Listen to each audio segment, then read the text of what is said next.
네, 한 주간 잘 지내셨습니까? 네. 네, 그래요. 우리 이제 7번째 시간 하느님 나라를 선포하신 예수 그리스도 함께 공부해 보도록 하겠습니다. 네, 오늘도 시작 기도로 우리 신앙 고백 사도신경 함께 바치겠습니다. 성부와 성자와 성령의 이름으로 아멘. 전능하신 천주 성부 천지의 창조주를 저는 믿나이다. 그 외아들 우리 주 예수 그리스도님 성령으로 인하여 동정 마리아께 잉태되어 나시고 본시오 빌라도 통치 아래에서 고난을 받으시고 십자가에 못 박혀 돌아가시고 묻히었으며 저승에 가셔 사한날에 죽은 이들 가운데서 부활하시고 하늘에 올라 전능하신 천주 성부 오른편에 앉으시며 그리로부터 산이와 죽은 이를 심판하러 오시라 믿나이다. 성령을 믿으며 거룩하고 보편된 교회와 모든 성인의 통공을 믿으며 죄의 용서와 육신의 부활을 믿으며 영원한 삶을 믿나이다. 아멘. 성부와 성자와 성령의 이름으로 아멘. 네, 이제 오늘은 이 사도신경에서 보면은 이 성령으로 인하여 동정 마리아께 잉태되어 나시고 했죠. 나시고 했는데 그 다음에 요 줄 사이에 있는 언급을 안 하고 있는 예수님께서 우리에게 뭘 가르쳐 주셨는가에 대한 그런 이야기를 해보려고 합니다. 예, 그 교회가 이제 믿음을 고백을 하는데 이제 예수님께서 어떻게 우리와 함께 사셨고 또 뭐 어떤 그런 그 어떤 것들을 가르쳐 주셨고를 갖다가 이 기도문에다가 다 집어넣으면 분량이 너무 늘어날 거 아니에요? 그렇죠? 그래서 그 잉태되어 나시고 우리 지난 시간에 배워서 하나님께서 인간이 되어서 우리 가운데 오셨어. 그리고 그때 하필이면 유다이아 총독이 본시오 빌라도라는 사람이 총독으로 다스리고 있던 그 시절에 그렇게 십자가에 못 박히셨고 뭐 이런 것들에 대해서 이제 신앙 고백으로 이렇게 얘기를 하고 있습니다. 하지만 그 전에 예수님께서 우리에게 오셔가지고 뭐 성경의 여러 가지 것들을 볼 때 한 3년 정도를 여러 가지 사람들을 가르치시고 기적을 행하시고 하는 그런 활동들을 하셨던 것으로 보여요. 아무튼 오늘은 그 이야기를 좀 해보도록 하겠습니다. 그래서 오늘 7과 하나님 나라를 선포하신 예수 그리스도 함께 공부해 볼 텐데요. 루카복음에서 예수님께서 이제 그 희년을 선포하신다라고 하는 은혜로운 주님의 은혜로운 해를 선포하게 하셨다라는 그 내용이 지금 우리 말씀으로 나와 있네요. 잘 들어봅시다. 주님께서 나에게 기름을 부어 주시니 주님의 영이 내 위에 내리셨다. 주님께서 나를 보내시어 가난한 이들에게 기쁜 소식을 전하고 잡혀간 이들에게 해방을 선포하며 눈먼 이들을 다시 보게 하고 억압받는 이들을 해방시켜 내보내며 주님의 은혜로운 해를 선포하게 하셨다. 사실 이 말씀은 예수님께서 직접 하신 그러니까 말씀을 하시긴 했지만은 당신이었던 것이 아니라 구약 성경의 이사야 예언서를 봉독하시는 그 회당에서 사람들 앞에서 그것을 읽으시는 그런 장면으로 이렇게 나옵니다. 그리고서 예수님께서는 너희가 들은 이 말씀이 너희가 지금 보는 이 앞에서 이루어졌다라고 그 기름을 부어 주셔서 이제 그 주님의 영이 함께 하시고 또 이렇게 가난한 이들에게 기쁜 소식을 전하고 잡혀난 이들의 해방을 선포하고 눈먼 이들을 다시 보게 하고 억압받는 이들을 해방시켜 내보내는 그 주님의 은혜로운 해를 선포하게 하신 그분, 그 기름 부은 받은 사람 그분이 바로 당신이시다라는 것을 이 말씀을 통해서 이야기를 하셨어요. 그래서 이제 복음서 여러분들이 지금 열심히 필사하고 계시죠? 네, 복음서에 보면 예수님께서 사람들 앞에 나서서 가르치면서 하신 것이 바로 하느님 나라에 대한 이야기였습니다. 그래서 예수님께 선포하신 하느님 나라가 무엇인지 한번 이렇게 보도록 합시다. 이제 그 하느님께서 이제 예수님, 당신 외아드님을 이 세상에 우리와 같은 인간이 되게 하셔서 이렇게 오셨다라고 하는 것, 그것이 지금 우리가 지내고 있는 성탄 시기에 우리 교회가 묵상하고 있는 것이죠.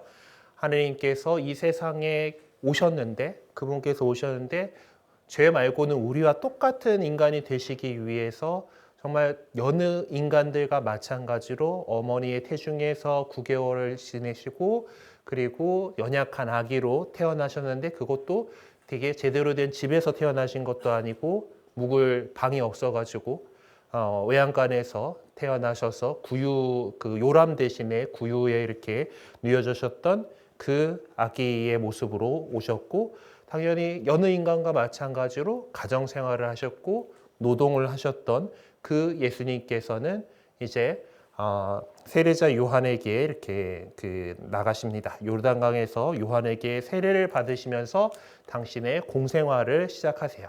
그래서 공적인 생활이다라고 표현을 하고 그럼 그 전까지의 나자렛에서 이렇게 성장하고 노동하고 일상을 사셨던 그 시기를 갖다가 뭐 가정생활, 뭐 사생활, 뭐 이렇게 표현을 수문생활 이렇게 표현을 합니다. 그래서 공생활을 이제 세례자 요한에게 가서 요르단강에서 세례를 받으심으로써 이제 시작하셨다라고 복음 말씀은 우리에게 전해주고 있어요.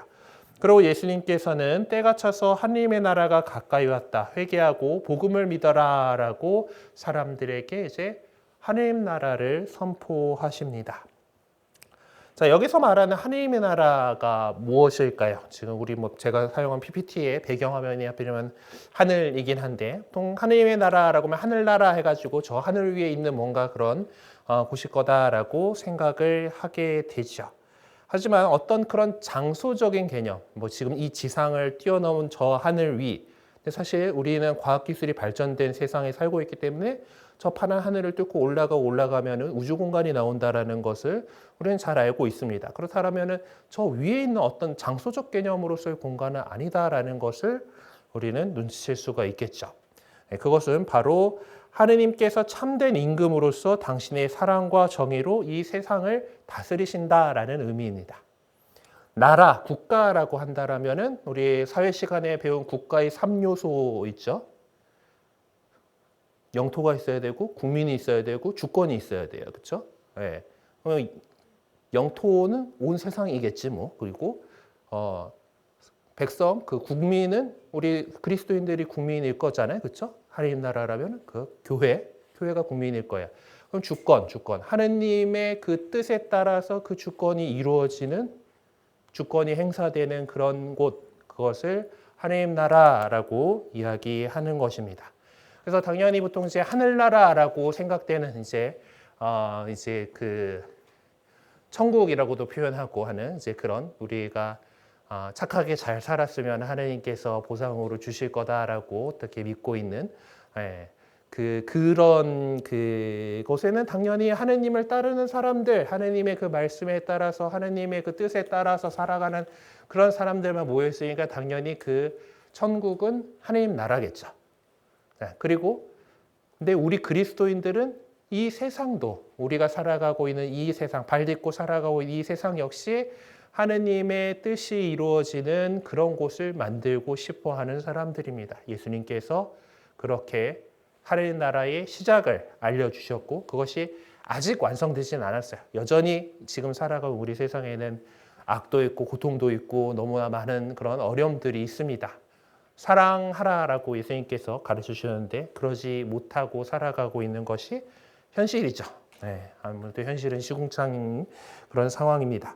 하지만은 그 안에서도 우리 그리스도인들을 통해서 하느님께서 다스리신 하느님의 뜻이 하늘에서와 같이 땅에서도 이루어지는 그런 곳이 이 세상 하느님 나라를 건설하려고 이렇게 하고 있어요.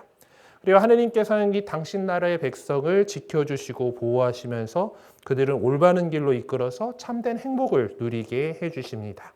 그래서 예수님께서는 당신의 온 삶을 통하여 하느님 나라는 어떠한 나라인지 하느님 나라에 대해서 여러 가지 비유 말씀들로 얘기를 하셨고 그리고 그 나라의 백성이 되고자 하는 우리가 어떻게 살아가야 되는지 우리의 모습은 어떠해야 하는지에 대해서 알려주셨습니다.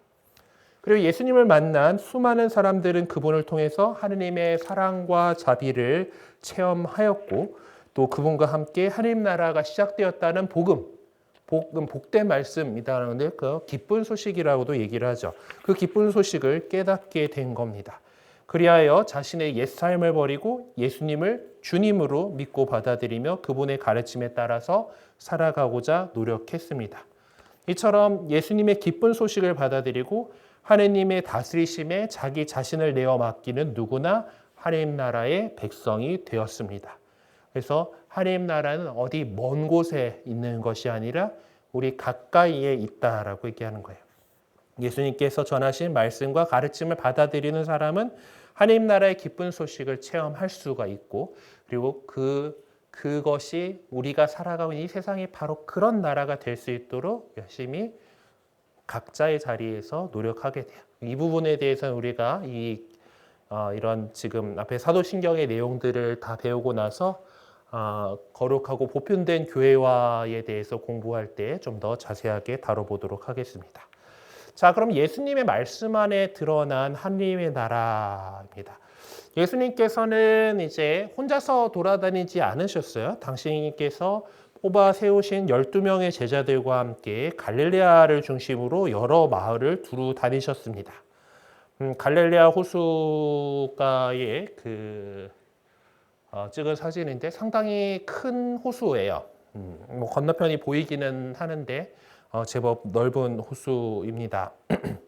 하여튼 저쪽에 건너편에 보이는 시가지는 그 갈릴레아 호수에서도 지금 서쪽 연안에 이제 티베리아스라는 도시가 이제 지금은 큰 도시예요. 원래 예수님 시대에는 북쪽에 있는 카파르나움이라는 도시가 컸는데, 카파르나움은 이제 오늘날의 갈릴레아를 가보게 되면은 이제 일단 빨리 지금 그 가자지구의 저 문제가 해결이 돼야지 이스라엘 성지 순례도 갈 수 있고, 그런데 어쨌든 나중에 혹시 여러분들 기회가 돼가지고 이스라엘 성지 순례를 가보시게 되면은 예수님께서 주로 활동하셨던 건 이 갈릴레아 호수의 북쪽에 있는 카파르나움이라는 도시입니다. 그쪽은 지금은 거의 유적들만 남아있는 좀 쇠퇴한 도시예요.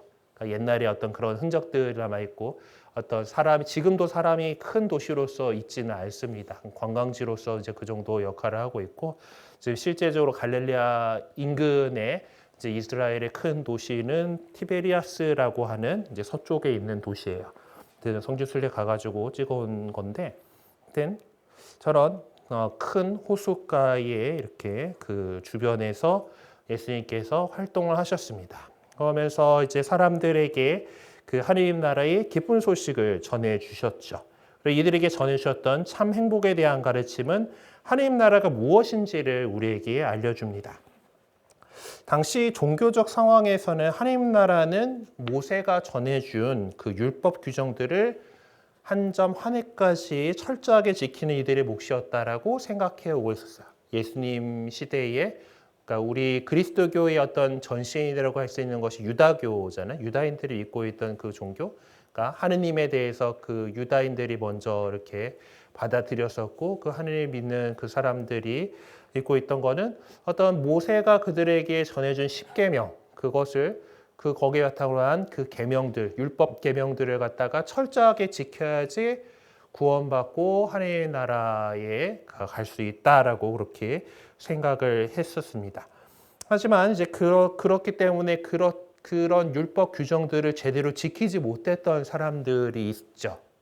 사실 이제 그런 것들을 갖다가 철저하게 잘 지키려면은 어느 정도 경제력도 있어야 되고, 이제 그런 삶에 있어서도 어느 정도 윤택한 것이 있어야지 이런 것들을 하지, 먹고 살게 급해 죽겠는데 이제 그런 것들을 제대로 지키지 못하는 경우들이 많이 생겼던 것이죠. 그래서 특히 이제 여기 나오는 세리라든가 창녀라든가 어떤 병자들, 예전에 지금은 병에 걸리는 이유가 어떤 바이러스든 병균이든 이런 것들에 의해서 어떻게 병이 생기는지에 대한 메커니즘이 우리는 이제 규명을 한 시대에 살고 있지만은, 옛날엔 그런 거 현미경이 어디 있습니까? 어떤 그런 미생물이 있는지 어떻게 알아요? 그러니까 다 어떤 병에 걸렸으면 마귀가 들렸군, 하느님한테 죄를 지어가지고 벌 받았군, 이런 식으로 생각했기 때문에 그런 병자들이 이제 배척당하는 그런 모습들이 있었습니다.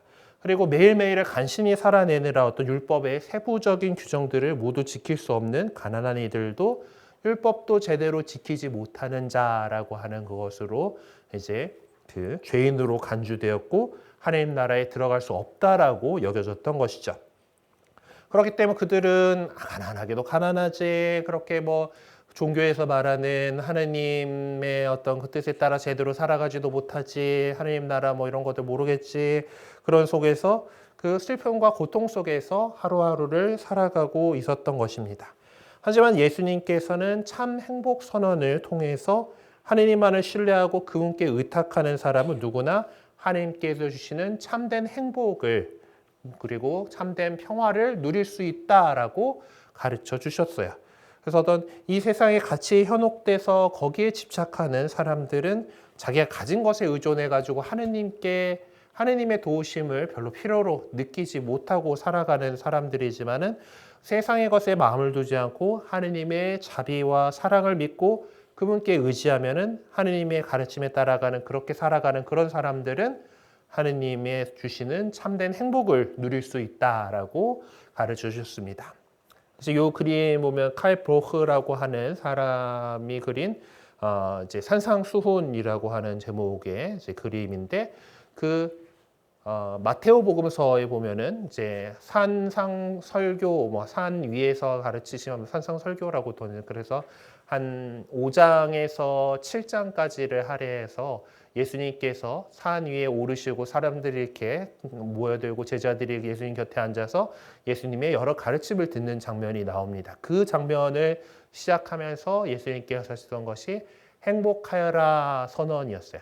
행복하여라 마음이 가난한 사람들 하나님 나라가 그들의 것이다 라고 시작하시는 그 산상설교의 어떤 그 서문에 해당하는 그 행복 선언을 통해서 참된 행복에 대해서 어떤 가난한 사람들이 오히려 행복하고 지금 울고 있는 사람들이 더 행복하고 그리고 박해받는 사람들이 행복하다라고 이렇게 그런 지금은 정말 세상의 어떤 그 시선으로 바라볼 때는 절대 행복하다고 할 수 없을 것 같은 그런 사람들이 오히려 행복하다. 하늘나라가 그들의 것이다. 위로를 받을 것이다. 뭐 배부르게 될 것이다. 뭐 모든 이런 것들을 갖다가 하늘 그 예수님께서 그 행복에 대해서 새롭게 선언을 해 주셨어요. 그리고 또한 예수님께서는 여러 가지 비유 말씀들을 통해서 사람들이 알아듣기 쉽게 하나님 나라의 신비를 가르쳐 주셨습니다. 사실 우리에게는 이제 농경 사회가 아니지만 그 당시 사람들은 어떤 농사 짓는 사람들이 많았겠죠. 그러다 보니까 예수님의 비유 말씀에 보면은 되게 상당히 이제 농업에 관련된 그런 비유 말씀들이 많이 나옵니다. 이제 씨 뿌리는 사람의 비유들이 뭐 있는데 이제 어떤 하나님의 나라는 밤새 그러니까 사람이 씨를 뿌렸는데 그 씨가 어떻게 성장하고 싹트고 하는지 사람이 어떻게 해야 압니까? 뭐 지금이야 뭐 이제 어떤 식으로 뭐 이제 씨앗이 발아해가지고 뿌리를 내리고 줄기를 뻗어내리고 떡잎이 나오고 그 다음에 여러 잎이 나오고 뭐 이런 것들을 갖다가 뭐 많이 이제 연구를 하지만은 어떤 그 과정들에 대해서 세세한 것까지 우리 인간이 알지 못하죠. 하지만은 저절로 씨 뿌려놓고 물 주고 하면은 자랍니다. 그건 하느님께서 하시는 거다라고 이렇게 하시면서 그렇게 하느님 나라는 우리 인간이 막 이렇게 뭔가 애써가지고 얻어줄 수 있는 것이 아니라 하느님의 은총으로 거저 주어지는 그런 나라다라고 예수님께서 그런 비유 말씀을 또 해주셨어요. 그리고 또한 그 하느님께서는 농사도 관련된 거죠. 악인에게나 선인에게나 당신의 해가 떠오르게 하시고 의로운 이에게나 불의한 이에게나 비를 내려주시는 다 골고루 우리에게 다 이렇게 은총을 베풀어 주시는 그런 분이시다라고 이렇게 말씀해 주셨습니다.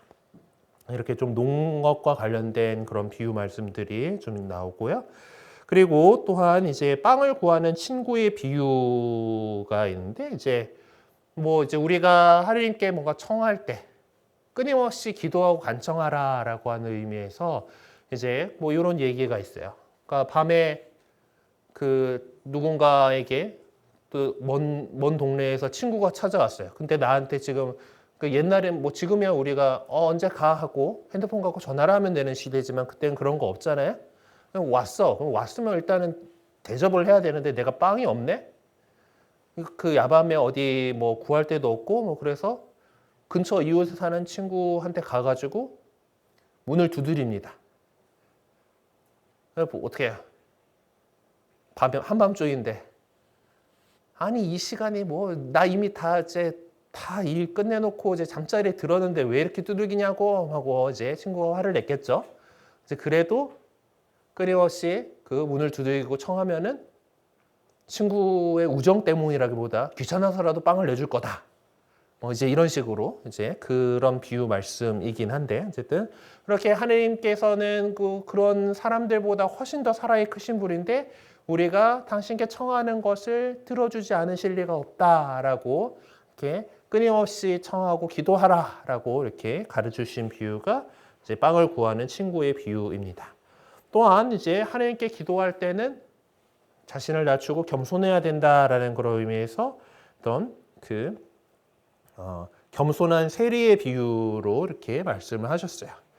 자, 여기 보면은 이제 기도를 누군가 하고 있는데 이 아저씨는 되게 옷도 잘 입고 빨간색 옷 입고 있는 거 보면은 좀 부자인 것 같죠? 옛날엔 염료가 만들기가 좀 쉽지 않은 그런 거예요. 파란 거가 더 비싸긴 하지만은 어쨌든 이렇게 딱 이제 드러나가지고 이렇게 딱 무릎 꿇고 앉아가지고 하나님께 기도를 하고 있으면서 손가락 어딘가에 가리킵니다. 여기는 구석에 있는 사람을 가리키고 있어요. 네, 그러면서 저 사람은 바리사이파 사람이에요. 그래서 그 율법을 철저하게 지켜서 제가 아주 율법도 잘 지키고 11조도 잘 내게 해주셨고 그리고 저 있는 저 세리와 같은 저 인간하고 다르게 이렇게 잘 살 수 있게 해주셔서 하느님 감사합니다. 뭐 이렇게 기도를 바치고 있는 중이에요. 어떤 그런 바리새와 그렇게 율법학자가 그렇게 하고 있었고 이 뒤에 세리는 하느님 앞에 나서지도 못하고 구석에 서가지고 주님 이 죄인을 용서해 주셔서 이렇게 기도를 하고 있더라. 누구 기도 하느님께서 들으셨겠냐? 그래서 세리의 기도를 들어주셨다라고 이렇게 말씀하시면서 우리가 이제 겸손한 자세로 내가 이렇게 뭐 잘했죠 하느님 하고 이렇게 기도하는 것이 아니라 이 죄인이 잘못했는데 그래도 저를 자비를 베풀어 주소서라고 그런 자세로 기도하라라고 하는 그런 비유 말씀들이 또 있었습니다. 그리고 또 하나님의 나라 그렇게 해가지고 이런 이 하나님의 나라가 어떤 사람들을 위한 것이냐 결국 하나님께만 신뢰를 두고 겸손하게 그분께 매달리는 사람들에게 허락된 나라다라는 거예요. 그리고 또한 밭에 묻힌 보물의 비유를 이제 있는데 그러니까 오늘날 법률에 따르면은 이거는 밑에 선을 잘못 밟았어요. 오늘날 법률에 의하면 이거는 말이 안 되는 그런 상황입니다. 그러니까 뭐 어떤 땅을 발견해서 그 안에 보물이 묻혀져 있는 거를 하고 누가 발견했어요. 그러고 그럼 다시 덮어놓고 가가지고 보물이 묻혀 있는 거는 뚝 떼고 나 저거 사겠다고 있는 거 다 팔아가지고라도 그 땅을 산다. 이제 그런 비유, 사실 그것은 어떤 우리가 하나님 나라라고 하는 보물을 차지하기 위해서는 모든 것을 다 바쳐야 한다라고 하는 그런 의미로서 밭에 묻힌 보물의 비유를 말씀하시기도 했습니다. 그래서 어떤 기쁜 소식을 듣고 그분의 가르침을 따르고자 적극적으로 노력하는 사람에게 하나님 나라가 상급으로 허락된 것이다라고 예수님께서 여러 비유 말씀들을 통해서 이렇게 얘기를 하셨어요. 자, 그리고 예수님께서는 또한 말씀뿐만 아니라 당신의 어떤 행적으로서 하나님의 나라의 모습을 우리에게 보여주셨습니다. 예, 그래서 예수님께서 오신 지금 여기 우리 가운데에 하느님의 다스리심이 이루어지고 있음을 보여주시기 위해서 예수님께서는 그 당시 사회에서 죄인이라 취급받던 이들의 죄를 용서하시면서 하느님의 자비와 사랑을 보여주셨어요. 병으로 고통받던 사람들을 보시고 측은한 마음에 눈물을 흘리며 그들의 병을 치유해 주시는 놀라운 기적을 보여주셨고 또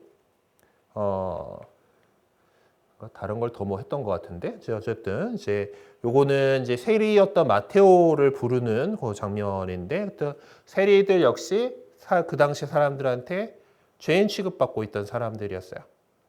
왜냐하면은 이제 지금은 세무 공무원을 하는 거가 죄거나 뭐 그런 거가 아닌 세상이잖아요. 근데 저 당시에 이스라엘은 로마의 식민지였어요.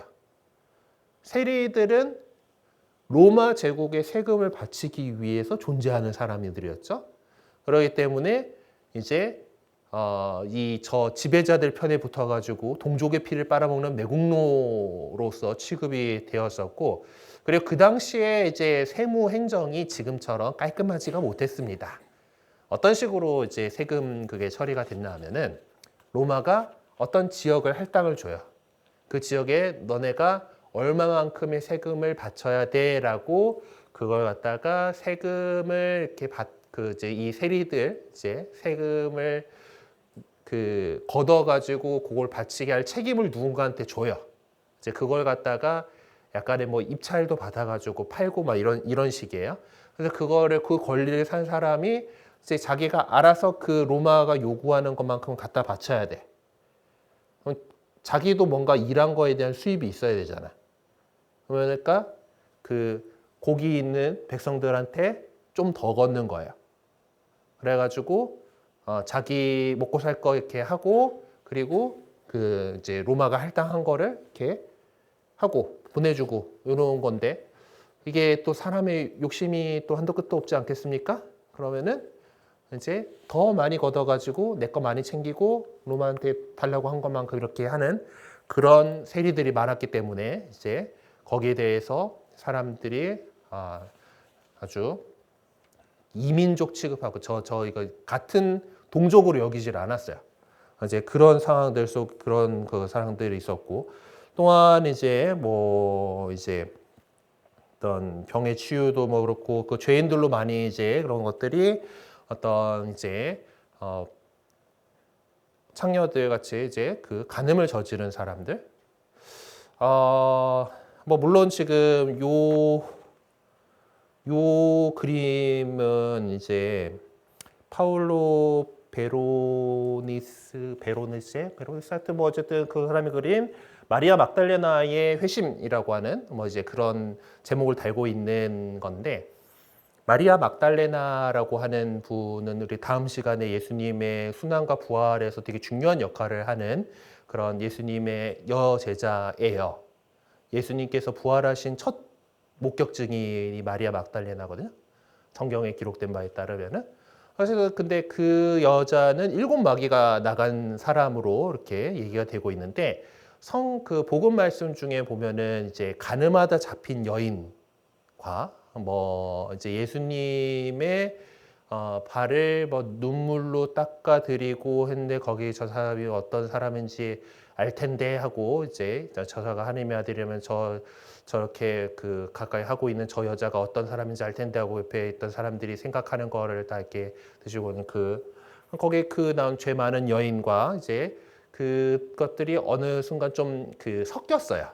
그래서 마리아 막달레나가 그였다 이런 식으로들 조금 이렇게 된 건데, 오늘날의 성경학자들에 따르면은 이제 따로따로다 이제 다른 사람인데, 중간에 이제 어느 교황님께서인가 이제 설교하시다가 이제 혼동돼가지고 그렇게 다 한 다음에 그 이후로 그냥 거의 그냥 마리아 막달레나가 죄 많은 여인이고 창녀였고 뭐 그런 걸로 이렇게 이미지가 됐어요. 근데 어쨌든 마리아 막달레나는 그냥 귀신으로 고생하다가 예수님께서 마귀를 쫓아내 주셔가지고 예수님 곁에서 열심히 따라다니면서 시종들던 여인들 가운데 한 명이었고, 나중에 예수님의 부활하신 기쁜 소식을 사도들에게 전해준 사람으로서 사도들의 사도라고 불리게 되는 그런 사람입니다. 여인입니다. 어쨌든 그 전에 어쨌든 그 예전에 어떤 창년이 죄 많은 여인이니 하는 그런 그런 거하고 이제 겹쳐 있었기 때문에 이제 그림 제목은 그런데 이제 저 장면은 이제 죄 가늠하다 현장에서 붙잡힌 여인을 이제 용서해 주시는 그런 장면으로 그려진 그림이긴 해요. 그래서 그게 마리아 막달레나는 아닌데 어쨌든 괜히 이걸 더 많이 얘기를 하고 있었군요. 어쨌든 그렇게 그 당시 사람들에게 죄인으로서 그 배척당하던 그런 사람들에게 예수님께서는 가까이 가시고 그들과 함께 해주셨고, 또 아픈 이들께 눈먼 이들을 고쳐주시고, 또 마귀 들린 이들에게 마귀를 쫓아내주시는 다양한 기적들을 통해서 당신의 그 권능을 보여주셨습니다. 그렇게 하나님 나라가 이렇게 하나님의 권세, 하나님의 힘이 존재하는 곳이다라는 거죠. 그곳에는 마귀가 존재할 수가 없겠죠. 그래서 어떤 그 당시 사람들이 생각이에요. 그러니까 병도 이제 마귀의 소행이다라고 하면 그 마귀를 꾸짖으시는, 열을 꾸짖으시니 열이 내렸다 뭐 이런 식으로 표현을 하게 되는데, 이제 그 당시 사람들의 사고방식의 어떤 한계라고 생각을 해주시면 됩니다. 하여튼 그렇게 해가지고 그런 아픈 것들, 배척당하는 것들, 어떤 죄의 상태에 있는 것들, 그것들을 용서해 주시는 것은 하느님이시고, 그 하느님의 주권이 이루어지는 것이 하느님 나라인 거잖아요. 그러니까 예수 그리스도를 통해서 그 하느님의 힘이, 하느님의 그 권능이 이루어지는 것을 여러 기적들을 통해서, 그리고 그분의 행적을 통해서 이렇게 보여주심으로써 하느님 나라가 지금 이미 여기에 와 있다라고 하는 것을 보여주셨던 것이죠. 그리고 또한 이제 어떤 이런 그 사람들을 향한 어떤 기적뿐만 아니라 예수님께서는 수천 명을 먹이시는 기적을 통해서 굶주림에 허덕이는 당신 백성을 먹이시고 기르시는 하느님의 모습을 또 보여주십니다. 뭐 물고기 2마리와 빵 5개라고 불리는 이제 오병이어의 기적이라고 얘기를 하는데, 예수님께서 이제 그 여러 말씀도 잘 해주시고 또 여러 가지 병자들도 고쳐주시고 기적도 이렇게 하니까 사람들이 많이 몰려왔단 말이에요. 그러면은 마을 이렇게 거기서 수용이 안 되잖아. 그래서 그 외딴 곳에, 널찍한 곳에 모여가지고 이제 예수님께서 그들에게 가르쳐 주시고 또 병도 고쳐 주시고 이러고 있었는데 사람들이 떠날 줄을 모르는 거예요. 그러다 보니까 이제 해도 져가고 그러는데 다들 배도 고플 거 아닙니까? 그래갖고 이제 그 제자들이 예수님께 가가지고 저들을 이제 돌려보내셔가지고 마을에 가서 각자 좀 식사를 해결하도록 이렇게 해야 되겠습니다라고 하니까 예수님께서 너희가 그들에게 먹을 것을 줘라라고 하신 거예요. 저희가 갖고 있는 게 지금 보리빵 5개와 물고기 2마리밖에 없는데 저 많은 사람들에게 어떻게 갖고 와 해가지고 예수님께서 하나님께 감사를 드리고 그것을 떼어 나누어 주셨더니 사람들이 모두 배불리 먹고 그 남은 게 12광주리에 다 찼더라라는 그런 이야기가 이제 모든 복음서에 다 나옵니다. 그래서 그렇게 이제 사람들을 배불리 먹이신 기적이고, 그리고 이 기적 이야기는 우리가 또 다음 시간에 배우게 될 예수님께서 제정하신 성체성사의 그 최고의 만찬의 성체성사를 예표하는 그런 기적으로서 우리가 해석을 하고 있어요. 백성을 이렇게 먹이시고 기르시는 그 하느님의 모습을 보여주셨습니다. 또한 그리고 자연을 이제 제어하시는 이제 그런 모습들이 이제 호수를 이제 무리를 걸으셔던가 파도를 폭풍우를 잠잠하게 하시는 그런 모습 안에서 자연의 능력을 뛰어넘는 창조주 하느님의 권능을 드러내 보여주셨어요. 사실 이제 저 당시 사람들도 개념이 우리 인간은 육상 생물이잖아요. 물에 빠져서 나오지 못하면은 죽습니다. 우리는 헤엄을 아무리 잘 친다 하더라도 물에서 나오지 못한다라면은 저체온증으로라도 죽게 돼 있어요. 물론 되게 따뜻한 물이라면 상관이 없긴 하겠지만은 기본적으로 이제 그렇습니다. 그렇기 때문에 이제 어떤 이제 특히나 어두운 때에 호수나 바다는 마귀들이 득실득실하는 그런 공간으로 여겨졌어요. 빠지면 죽는 데니까. 이제 그렇기 때문에 이제 그 호수를 잔잔하게 하시는, 그리고 어떤 그 호수 무리를 걸어서 이렇게 하시는 예수님의 모습은 그런 모든 그런 마귀들을 다 통제할 수 있는 그런 그런 하느님의 권능을 보여주시는 그런 기적이라고 할 수가 있겠습니다. 그래서 이처럼 예수님께서는 가난하고 소외된 이들의 죄를 용서하시고 그들을 사랑으로 받아들이시고 또 수많은 기적을 보여주심으로 해서 하나님께만 유보되어 있던 권능이 지금 여기 당신을 통해서 실현되고 있음을 이렇게 보여주셨던 거죠. 그래서 많은 사람들의 어떤 지지를 받고 이제 이렇게 하긴 했지만은 또 곱지 않은 시선으로 보는 사람들이 있었죠. 그거는 우리 다음 주에 또 얘기를 해 보도록 하겠습니다. 자, 예수님께서 가르쳐 주신 그 여러 가지 계명 그리고 예수님께서 여러 행적들을 통해서 보여주신 하나님 나라의 그 모습들은 이제 우리 가운데에서 예수님을 통해서 가운데 시작됐지만은 예수님께서 다시 오시는 그날에 완성될 것이라고 우리는 믿습니다. 그래서 우리 미사 때 보면은 신앙의 신비어하고 주님께서 오실 때까지 이 빵과 포도주를 마시며 주님의 부활을 선포하나이다라고 이렇게 다시 오심, 재림 뭐 이런 얘기들을 하고 있는 거죠. 그래서 그 예수님께서는 지금 이제 부활하시고 승천하셔서 우리와 같이 살고 계시진 않지만은 마침내 하나님 나라가 완성될 그때 영광스러운 모습으로 다시 오실 것이다라고 우리는 믿고 있습니다. 우리 그리스도인들은 삶 속에서 활동하고 계시는 하느님을 믿고 의탁하면서 그분께서 주시는 참 행복을 맛보고 하나님 나라가 완성되기를 희망하면서 충실히 그분의 사랑과 정의를 실천하는 사람들인 것이죠. 그렇기 때문에 하나님 나라가 이 세상에서 드러나기 위해서 이 세상이 하나님 나라구나. 하나님 나라의 그런 모습, 예수님께서 보여주신 그렇게 다른 사람들이 배척하는 그런 사람들까지도 받아줄 수 있고 또 정말 행복을 누리고 서로를 위해서 살아갈 수 있고 거기서 필요한 것은 바로 사랑이다라고 하는 것입니다. 예수님께서는 제자들에게 내가 너에게 새 계명을 준다라고 말씀하시면서 그 계명, 새로운 계명이 뭐냐? 서로 사랑하여라라는 것이다라고 말씀하셨어요. 사실 그 전까지 유다인들이 열심히 지켜왔던 율법들, 그 율법들의 핵심은 무엇이냐라고 하는 질문에 예수님께서는 하느님을 사랑하는 것 그리고 이웃을 내 몸같이 사랑하는 것이다라고 말씀을 하셨어요. 근데 이 말씀들이 복음서가 여러 개 복음서가 있잖아요. 어떤 데 보면은 예수님 오히려 넌 어떻게 배웠냐 하고 질문을 하셔요. 율법학자한테.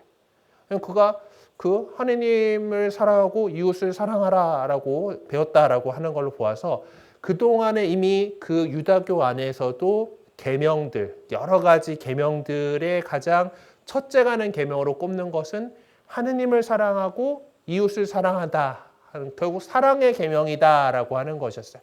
그 가운데에서 예수님께서 새로운 계명을 주신다라고 하시면서 우리에게 당신 제자들에게 말씀하신 것은 서로 사랑하여라라고 하는 그 사랑의 계명입니다. 그리고 그것도 어떻게 사랑하면 내가 너희를 사랑한 것처럼 너희도 서로 사랑하여라라는 것. 예수님께서 우리를 위해서 정말 큰 사랑을 보여주셨거든요. 그 사랑을 우리가 서로와 나누면서 살아가라라고 하는 것이 우리 그리스도인들이 받은 사랑의 계명입니다.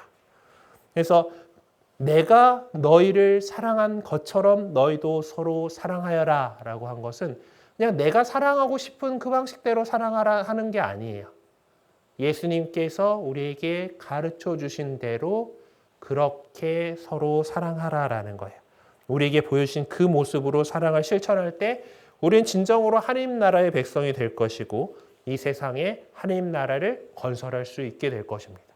그거는 우리가 뭔가 하는 것이 아니라 우리에게 주신 하느님의 사랑을, 예수님의 그 사랑을 우리도 서로 사랑할 때 되는 거예요. 그냥 내 생각대로, 내 방식대로가 아니라 하느님께서, 예수님께서 가르치신 그 방식대로 서로 사랑하면서 우리는 이 세상에, 우리가 살아가고 있는 이 세상을 하느님 나라로 하느님께서 그 뜻하시는 것이 하늘에서와 같이 땅에서도 이루어질 수 있는 그 나라를 만들기 위해서 노력하고 있습니다. 자, 교리상식 넘어가 봅시다. 12 사도는 누구인가요? 라고 하는 이제 나와 있는데 예수님께서 예수님을 따라다니는 제자들, 예수님의 그 가르침을 듣고 하는 사람들은 많이 있었습니다. 근데 그들 가운데서 예수님께서는 특별히 12명을 뽑으셔가지고 그들을 사도라고 이름 지으셨어요. 그래서 12사도가 예수님의 12제자 뭐 이렇게도 표현을 하긴 하는데 그 제자라고 하는 그룹들은 이제 좀 더 이제 넓은 개념이었고 이제 그들에게 이제 그 사도라고 하는 이름을 주셔가지고 사도는 그 어떤 뭔가를 일을 맡긴 그런 무리다라는 뜻이에요. 네, 그렇게 사람들을 이제 뽑으셨는데 특히 12사도가 잘 나오는 것이 이제 최후의 만찬 그림 아니겠습니까? 여러분들 레오나르도 다빈치가 그린 최후의 만찬이라고 하는 이 그림은 어디선가 보셨을 거예요. 예. 여기 보면은 지금 그러니까 예수님과 12명의 그 사도들이 앉아 있죠. 예, 이제 그렇게 해가지고, 이제 예수님으로부터 이제 그 옆에 보면은, 이제 요한이 있는데, 보자. 몇 년 전이냐 벌써. 한 20년은 아직 안 된 것 같고, 레오나르도 다빈치 그림이니까 다빈치 코드라고 하는 소설이 있었습니다. 있지요. 뭐 아직 뭐 없어진 건 아니니까. 거기 보면은 이제 이 예수님 옆에 여인네가 있다라고 주장을 하는 그런데 그분이 이제 요 사람인데 이제 예쁘고 곱게 그려져 있어요. 이제 그런데 교회 전통에서 교회 미술의 전통에서 사도 요한은 제일 젊은 사도였고 꽃미남으로 그립니다.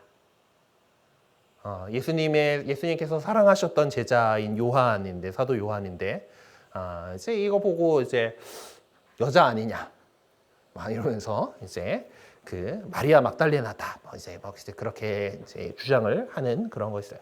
사도 요한입니다. 예수님 곁에 가장 예수님께서 사랑하신 제자라고 불리는 사도 요한이 자리를 잡고 있었고, 이제 이 사도 요한은 요한복음서의 저자이기도 합니다.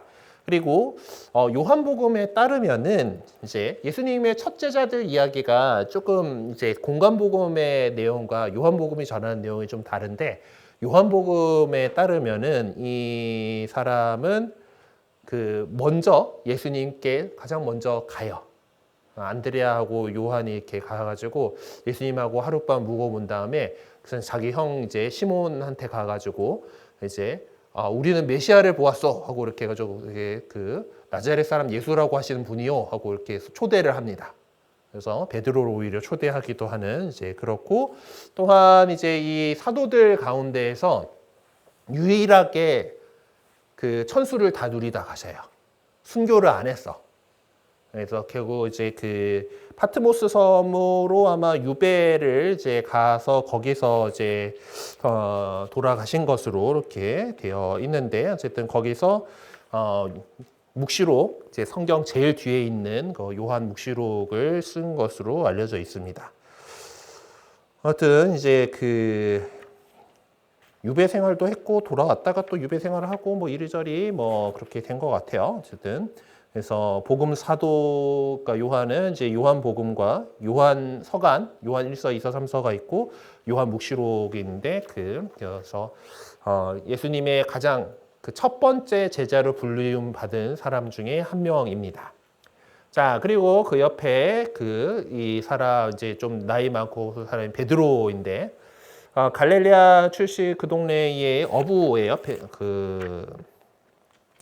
원래 이름은 시몬이었습니다. 시몬인데 예수님께서 새로운 이름을 주셨어요.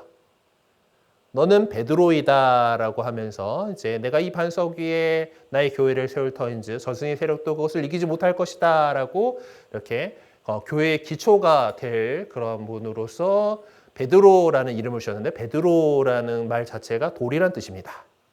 돌쇠야 뭐 이런 뜻일 것 같아요. 그러니까 뭐든 피터 하면 왠지 멋있는 것 같긴 하지만은 돌이란 뜻이고 페트로라고 하는 말은 여전히 지금 이제 라틴 계열 언어에서 석유를 가리키는 말로도 사용한 예입니다. 페트로니움 뭐 이렇게 하는 것들 석유의 뭐 그런 그 바위 어떤 그런 것들로 이렇게 사용되는 말인데요. 어쨌든 베드로라고 하는 반석이라는 바위라고 하는 이름을 받은 분이에요.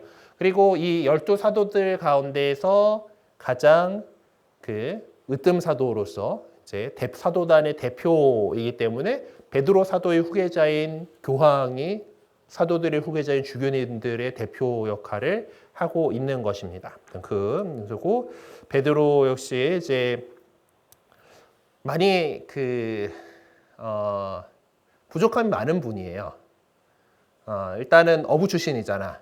뭐 그렇게 교육을 잘 받았던 그런 분이 아니 되게 막 으쌰 막 하는 그런 성향들이 있어가지고 그런지 뭐 예수님께서 잡혀가실 때에 이제 칼로 뭐 잡으러 왔던 대사제의 종의 귀를 친다던가 뭐 이렇게 그렇게 하고 뭐 그 전에 뭐 이제 저는 예수님 당신 스승님을 끝까지 따라가겠습니다. 배신하는 일 없을 겁니다.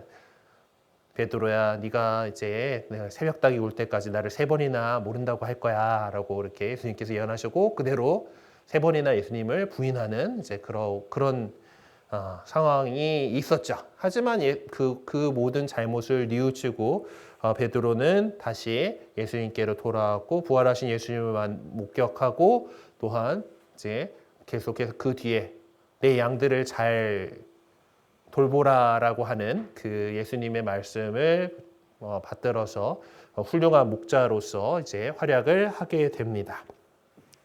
자, 그 옆에 보면은 이제 유다 이스카리옷이라는 가리옷 출신의 유다, 이스는 뭐 어디 출신의 뭐 이런 뜻인 것 같아요. 가리옷 사람 유다라고 불리는 사람인데 이 사람이 스승을 배신하고 이제 은전 30잎에 예수님을 팔아넘긴 그런 사람이 되겠습니다. 근데 베드로하고 다른 점은 이 사람 내가 잘못했다라는 걸 깨닫기는 하지만은 그냥 그 절망감에 빠져서 자살을 해버려요. 그래서 그 바람에 사도단 안에서 빠지게 됩니다. 근데 이제 지금 그렇게 되기 전 상황이죠. 최후의 만찬 때니까 예수님께서 이제 식탁에서 이렇게 하고 있는 상황이니까 그림에는 들어갔습니다. 자, 그 옆에 보시게 되면은 이제 이러고 있는 사람이 안드레아인데 안드레아는 베드로 사도의 친동생으로 역시 어부고요. 역시 요한과 함께 베드로를 처음 이제 예수님께 소개했던 사람 중에 하나입니다. 네, 안드레아의 상징은 X자 십자가인데 요한관이 순교할 때 X자 모양의 십자가에 못 박혀서 돌아가셨다라는 전승이 있어요. 그래서 이제 영국 국기에 있잖아요. 보면은 거기가 이제 영국이 연합왕국이라 그러잖아요. 잉글랜드는 보통 이렇게 일반적인 십자가고 스코틀랜드가 이 사선으로 되어 있는 십자가인데 스코틀랜드가 이제 이 안드레아 십자가인 거예요. 그러니까 그렇게 해서 좀 많이 안드레아가 그쪽에서 공경을 많이 받는다라고 하더라고요. 어쨌든 네, 안드레아 사도가 이제 이렇게 있고 이제 그 상징이 보통 그래서 십자가가 이제 X자 모양으로 되어 있다라는 거고 그 옆에 있는 사람이 야고보인데 야고보가 12사도들 가운데 2명입니다. 야고보 2명인데 여기 있는 사람 알페오의 아들 야고보로 보통 소 야고보라고 불립니다. 딱히 뭐 알려진 바가 별로 없어요. 어쨌든 제베데오의 아들 야고보하고 구분하기 위해서 알페오의 아들 야고보를 보통 소 야고보로 부르고 제베데오의 아들 야고보는 대 야고보로 보통 불립니다. 그리고 바르톨로메오라고 하는 분이 이제 있는데 이 분은 어떤 데서는 이제 나타나엘이라고 하는 이제 그런 걸로 이렇게 나오기도 해요. 이제 사실 이제 바르톨로메오 이름 나오는 게 사도들 명단 나올 때 말고는 딱히 성경에 언급된 적이 없어가지고 이제 정확하게 잘 알지는 못합니다. 자, 그래서 이쪽 옆에 옆에 예수님 오른쪽에 있는 사람들 봤고 왼쪽에 있는 사람들 봅시다. 그렇죠. 처음에 얼굴 있고 위에 이러고 있는 사람이 토마스인데 이제 토마스는 쌍둥이라고 하는 얘기가 나와요. 그리고 나름 용기 있고 충실하고 헌신적인 거 이렇게 알려져 있고 또 보고 그왜 뭐 주님과 함께 우리도 주님과 함께 죽으러 갑시다 막 이런 식으로 되게 그런 과격한 표현들도 막 하는 걸로 보면서 이제 보면은 언제나 주님을 위해 죽음을 준비했던 인물이다라고 이렇게 전해져 있는데 하여튼 이제 그 전승에 따르면은 창에 찔려서 죽었다라고 얘기를 해요. 또 이렇게 그 성인들을 그림으로 그릴 때에 보면은 이런 그 순교의 도구를 이제 같이 그려놓는 경우가 많습니다. 그래서 그런 전승들과 연결을 지으면은 이 성화의 이 성인은 어떤 분이구나라는 거를 조금 이제 그 찾을 수 있는 힌트들이 되긴 해요. 그래서 그 이 토마스 성인 같은 경우는 이제 창이 좀 나오기도 하고 그리고 요 양반이 이제 예수님께서 이제 우리가 다음 시간에 이제 순환과 부활에 대해서 이제 부활하셨고 제자들 사이에 이렇게 나타나셨을 때 그 자리에 없었다가 나는 그분의 손가락에 뚫린 못자국에 손가락도 넣어보고 옆구리에 그 손도 대보고 해야 믿겠어 막 이렇게 했다가 그런 의심을 이렇게 품었던 그런 일화가 있어요. 이제 그래가지고 의심이 도진 그런 그 의심을 언제나 많이 해야 되는 어떤 과학자들의 수호 성인이기도 하면서 그래서 자를 딱 들고 뭐 재봐야 되는 이제 그런 모양 그런 거기 때문에 자를 들고 계신 모양으로 나오기도 합니다. 물론 이제 자를 들고 있는 사람으로 흔히 표현되는 것은 요셉 성인도 예수님의 양아버지인 요셉도 목수셨기 때문에 목수는 또 자가 기본이죠. 직각자 들고 계신 모양으로 이제 많이 표현이 되는데 토마스 사도 역시 이렇게 자를 들고 있는 경우들이 좀 있어요. 자, 그 옆에 있는 사람이 대야고보로 불리는 제베데오의 아들 야고보인데 이 제베데오의 아들들이 이제 야고보하고 요한이 제베데오의 아들이라고 이렇게 그 아버지 이름으로 이렇게 불리기는 하는데요. 하여튼 그래도 이 둘하고 베드로 사도를 예수님께서는 따로 3명만 더 데리고 다니셔야 될 때 그 사도들 가운데서 특별히 좀 그 수제자로 데리고 다니던 그런 제자들 가운데 한 명입니다. 그리고 이 대야고보는 이 사도들 가운데에서 가장 먼저 순교한 것으로 전해지고 있어요. 네. 그리고 그 스페인 지역에도 복음을 선포했다라고 되어 있는데 이제 스페인의 유명한 성지 순례길 까미노 데 콤포스텔라가 이 야고보 사도의 유해가 모셔져 있는 성당으로 순례를 가는 길입니다. 네, 그래서 이제 스페인 사람들이 매우 좋아하고요. 까미노 데 콤포스텔라에 그 가보면 어떤 그 길 표시 상징이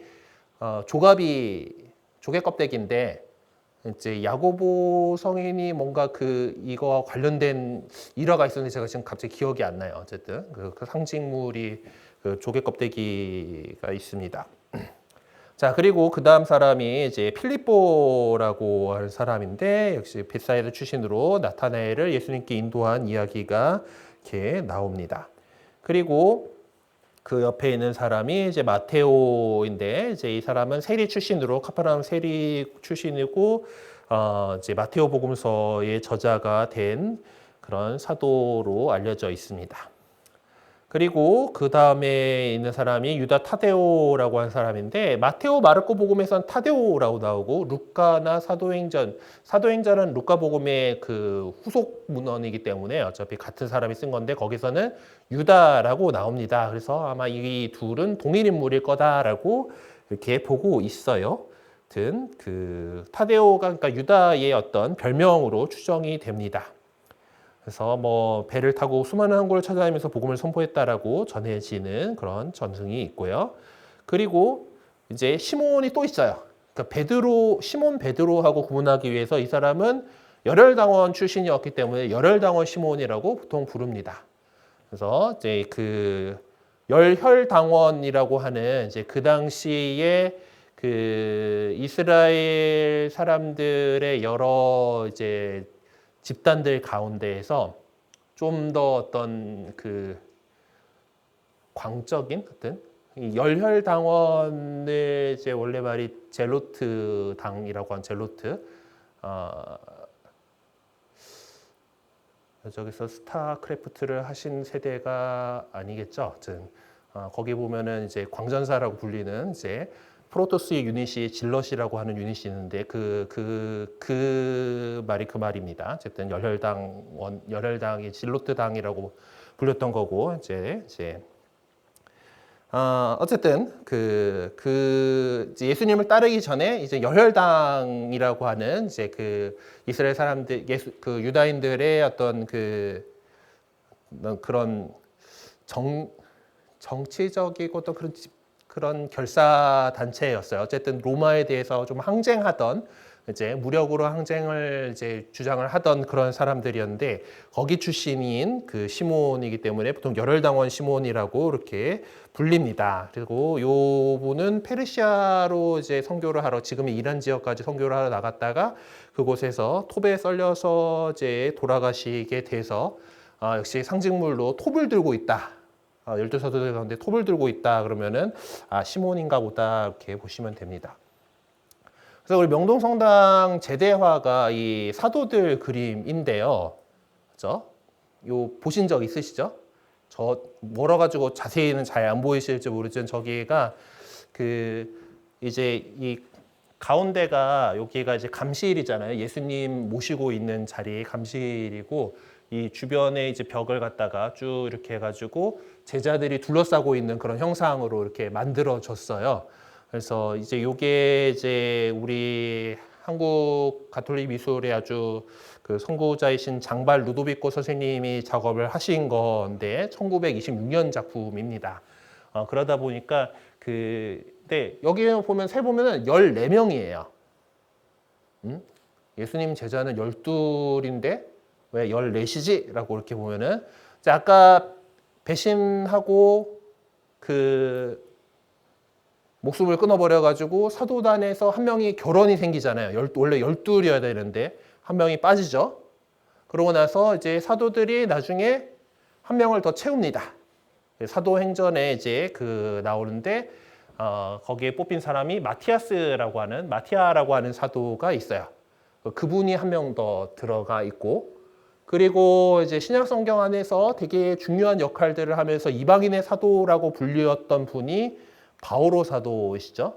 바오로 사도가 이제 하나 더 있고 특별히 베드로 사도와 바오로 사도는 같이 축일을 지낼 만큼 우리 교회의 중요한 두 기둥이라고 불리는 사도이기 때문에 가운데에 이제 딱 이 예수님 바로 뒤에 베드로 사도하고 바오로 사도하고 이렇게 자리를 잡고 있어요. 이제 바오로 사도가 있고 그리고 그 바오로 사도를 인도에서 처음에 이제 같이 선교 여행을 다녔던 사람이 바르나바라고 하는 분인데 그분까지 이제 해서 14명의 사도 그림을 이렇게 제단화로 이렇게 모셔져 있습니다.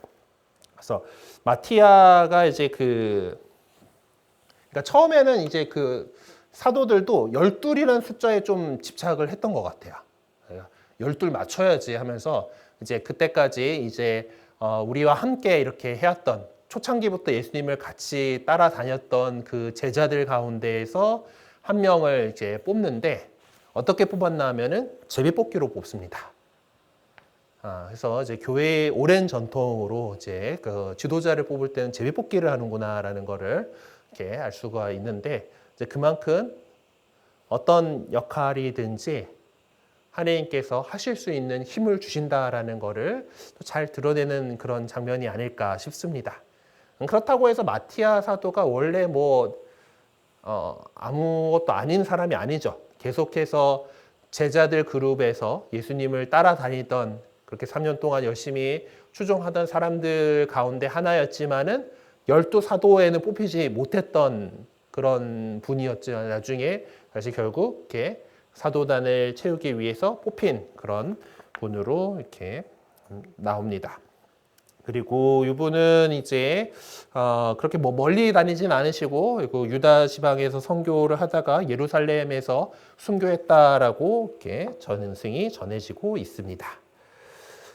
네, 그래요. 오늘 이렇게 예수님의 어떤 공생활의 여러 가르침, 행적들 그리고 예수님께서 뽑으신 사도들까지 이렇게 살펴보게 됐는데요. 혹시 궁금하신 거 있으신 분 있으실까요? 네. 예수님이 사랑의 균형을 네, 네, 네. 아, 네네. 뭐, 네네. 예. 그렇죠. 인간들이 다 부족하기 때문에 그렇습니다. 네.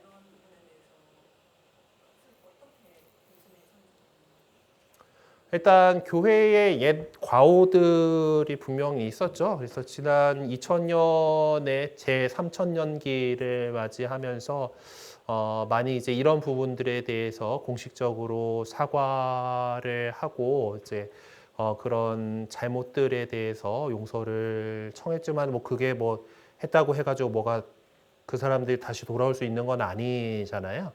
하여튼 뭐 그런데 기본적으로 그 지금도 느끼겠지만 우리가 이렇게 서로 사랑하여라라는 계명에 따라서 살아가야겠다 합시다라고 이렇게 얘기를 하지만은 어, 여러분들이 이제 또 세례를 받고 신앙생활을 해 나가시고 하는 데 있어서 모두가 천사는 아닙니다. 만나게 되는 사람들 가운데에서도 여전히 세상에서의 그런 습관을 버리지 못한 사람들이 은근히 있어요. 뭔가 자리를 차지해야 되고 내가 더 드러나야 되고 그래서 막 서로 질투하고 암투가 벌어지기도 하고 그렇습니다. 교회를 구성하고 있는 교회는 분명히 거룩한 교회로 예수님께서 세워주셨지만은 교회를 구성하고 있는 우리 한 사람 한 사람들은 여전히 부족한 죄인들인 것에서 이렇게 뭐 완벽하게 변하진 않아요. 하지만은 계속해서 우리는 그 예수님께서 가르치셨던 그 사랑의 계명을 되새기면서 그렇게 살아가자고 노력합니다. 잘 안 되는 때도 분명히 많고 그것이 구조적으로 더 안 됐던 시대들이 있어요. 교회 역사들 이렇게 들춰보다 보면은 진짜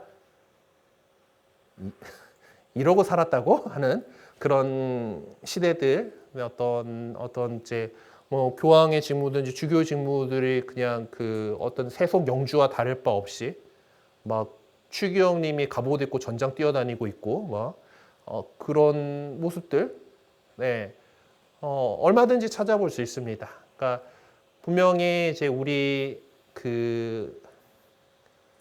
그분을 따라서 살아가려고 하는 우리들은 그렇게 하려고는 하지만은 여전히 그렇지 못한 모습들, 잘못들이 여전히 있어요. 그래서 그 교회의 어떤 과오들, 그래서 어느 신학자가 그렇게 표현했는지 정확히 그 이름이 생각은 안 나긴 하는데, 우리 교회를 어머니 교회라고 불러요. 그리고 우리 어머니는 주름이 쪼글쪼글한 할머니입니다. 아름답지 않는 부분들이 분명히 있어요. 하지만 우리 어머니고 우리가 사랑해야 되는 그런 부분이다, 그런 대상이다라는 거예요. 우리가 사도신경 안에서 거룩하고 보편된 교회와 모든 선의 통공을 믿으며라고 하는 것은 교회 역시 우리 믿음의 대상이다라고 하는 거고, 그거는 나중에 우리가 그 부분에 대해서 다룰 때 말씀을 드리긴 하겠습니다만은, 교회가 역시 인간들의 어떤 그런 모임이기 때문에 잘못 저지른 것들 분명히 있습니다. 잘못됐던 것들이 있고 그때는 맞다라고 생각했는데 지금은 아닌 것들이 또 분명히 있죠. 이제 그것들에 대해서 교회는 이제 그런 것들이 나올 때마다 끊임없이 회개하고 또 공적으로 용서를 구하고 있고, 그리고 계속해서 조금씩 더 나아지려고 노력하고 있습니다. 그렇게 우리가 이제 다음 시간쯤에 배우게 될 것 같은 다음 시간에 배우게 텐데, 성령께서 이제 우리 교회를 함께 이끌어가고 계시잖아요. 그분께서 언제나 이제 교회가 쇄신할 수 있도록 예수 그리스도께서는 항상 젊은이시고 언제나 교회에 새로운 바람을 불러 일으켜 주시는 분이시기 때문에 교회는 계속해서 좋은 방향으로 나아가려고 노력할 겁니다. 그렇기 때문에 아마 하나님 나라가 이미 시작됐지만은 아직 아니 완성된 상태인 거죠. 여전히 완성을 향해서 계속 나아가야 되고, 어느 순간에 보면 그렇게 2000년 동안 우리 그리스도인들이 한다고는 했는데 여전히 이 모양일까 싶을 수도 있어요. 하지만은 거기서 우리가 실망해버리고 포기하게 된다라면은 이제 우리의 적대자들이 바라는 그런 상황이 되지 않을까 싶습니다. 그래서 잘 안 되긴 하지만은 그래도 우리가 서로 사랑하여라라는 것이 예수님께서 우리에게 주신 계명이다, 새로운 계명이다라고 하는 것을 우리 머리 한 켠에라도 놓고 그리고 그것을 잘 살아갈 수 있도록 함께 노력해 봤으면 좋겠습니다. 네. 그리고 혹시 또 다른 궁금하신 거 있으실까요? 네. 네, 그래요. 그러면은 오늘 1시간 정도 이렇게 같이 이제 살펴봤고요. 오늘 또 그 배우게 된 예수님의 어떤 그런 모습들 우리도 닮아가려고 그리고 또한 여러 가지 우리가 살아가는 일 속에 있어서도 예수님께서라면 어떻게 하셨을까라는 그런 질문들을 던져보셨으면 좋겠어요. 그리고 그것에 대한 답을 우리가 얻기 위해서는 우리가 복음서에 나오는 성경을 통해서 전해지는 예수님의 말씀, 예수님의 행적 그런 것들을 잘 읽고 묵상하고 그걸 내면화시킬 수 있었으면 좋겠습니다.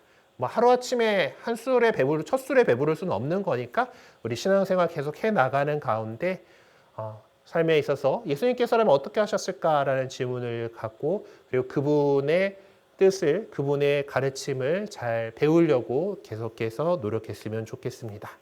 네, 마친 기도로 다시 사도신경 하면서 오늘 마치겠습니다. 성부와 성자와 성령의 이름으로 아멘.